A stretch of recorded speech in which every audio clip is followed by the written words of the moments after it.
дуруд тамошобинони гиромӣ, нашри навбатии барномаи иттилоотии ахбори радиои Тоҷикистон аст. манзури шумо бо хабарҳои наву тоза бо шумо ҳастам. Парвина Самандарзода. гурӯҳи террористон дар наздикии сарҳад ҳавопаймоҳои бесарнишин доранд. Ин нуктаро ноиби фармондеҳи нерӯҳои марзбонии Тоҷикистон дар корҳои ихтиборот Кишваршоҳ Хушвақт зимни конфронси зидди террористӣ дар душанбе баён дошт. ӯ мояи нигаронӣ хонд, ки гурӯҳҳои террористӣ силоҳҳои вазнин ва ҳатто ҳавопаймоҳои бесарнишин доранд, ки аз артиши ҳукумати пешина ба ғанимат гирифтанд. Кишваршоҳ Хушбахт бо зикри он ки ин маълумот дастраси созмонҳо ё бархе аз сафоратхона шудааст, зарурати таҳкими ҳифзи марз бо Афғонистонро таъкид намуд. дар вилояти Суғд конфронси байналмилалии пизишкони чашм баргузор гардид, ки дар он ба ҷуз аз табибони тоҷик ҳамчунин мутахассисон аз Русия ва Ӯзбекистон ҳузур доштанд.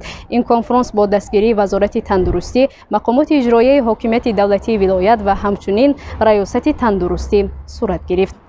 зикр гардид, ки пизишкони бемориҳои чашм дар вилояти Суғд бо ёрии мутахассисони хориҷӣ ва ватанӣ ҷарроҳиҳои витроретиналӣ ва кӯчиши шабакия мегузаронанд.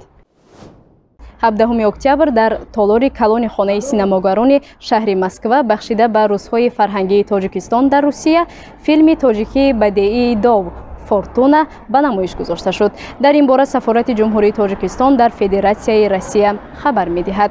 намоиши мазкур бахшида ба 93-юмин солгарди синамои тоҷик бо ташаббуси киностудияҳои давлатии Тоҷикистон, Суғд синамо ва Тоҷикфилм, инчунин бо дастгирии сафорати ҷумҳурии Тоҷикистон дар Москва ва иттифоқи синамогарони Россия танзим гардид. дар чорабинӣ намояндагони санъату фарҳанг, васоити ахбори омма, инчунин донишҷӯён ва дӯстдорони синамо ширкат варзиданд.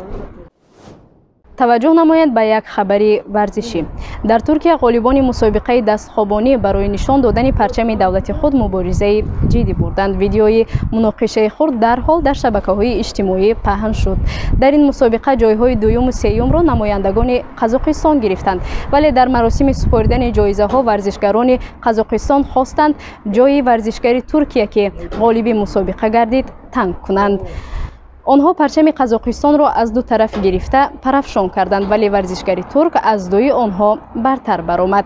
намояндагони Қазоқистон ба ин нигоҳ накарда дарҳол ҷавоб доданд. дар натиҷа рақобати мини геополитикӣ дар пойгоҳ аланга гирифт. натиҷа дар пойгоҳ ногувор шуд. ҳарду парчам андозаи калон доштанд ва парчами Қазоқистон ноаён монд. бинобар ин духтарони қазоқ шитобкорона рамзҳои миллии худро ба ҷои аввал гузаронинданд. хушбахтона дар ин баҳси ватандӯстона дӯстӣ ғолиб баромад. варзишгарон вазъиятро дар мусобиқот ба тартиб андохтанд.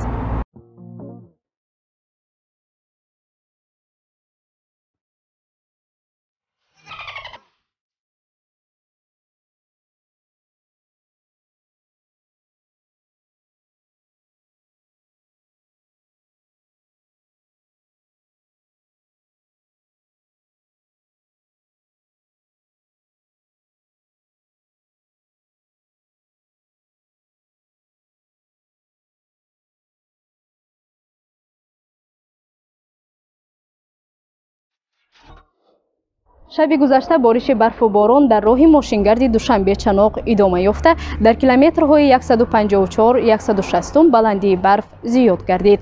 дар айни ҳол кормандони филиали ширкати АРС аз тамоми имконият истифода бурда истоданд, то роҳ мунтазам аз барф тоза карда шавад. ин кор аз субҳи барвақт ҷараён дорад. дар ин бора аз маркази матбуоти филиали ширкати саҳомии Innovative Road Solutions Ltd дар ҷумҳурии Тоҷикистон хабар доданд.